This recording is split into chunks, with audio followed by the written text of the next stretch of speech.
Suspendido po ang RPMS. Ito po si Antonio Tino ng Active First Party List. Noong June 3 ay naglabas ang Malacanang ng EO number 61 na nagsuspend sa Administrative Order number 25 series of 2011 na nagtatag ng Results-Based Performance Management System at sinuspindi rin ang EO number 80 series of 2012 na nagsimula ng PEI Performance Enhancement Incentive at PBB Performance-Based Bonus. Bakit sinuspindi ito? Dahil daw kailangang i-review dahil redundant ang mga performance review mechanisms ng gobyerno. So kailangan daw ng streamlining. Gumawa ang EO ng Technical Working Group para i-review at mag-recommend ng mga bagong patakaran sa loob ng 6 months. So by December.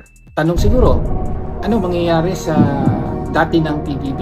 Unfortunately, may mga guro hindi pa yata natatanggap yung 2021 at lalo na yung 2022 PBB. Tuloy lang po yon, hindi apektado yon. Paano naman yung 2023 PBB? Kasama rin sa EO na kailangan magrekomenda ang TWG ng transition measures para sa 2023 PBB. So, isang transition na sistema para makapag-grant ng incentives.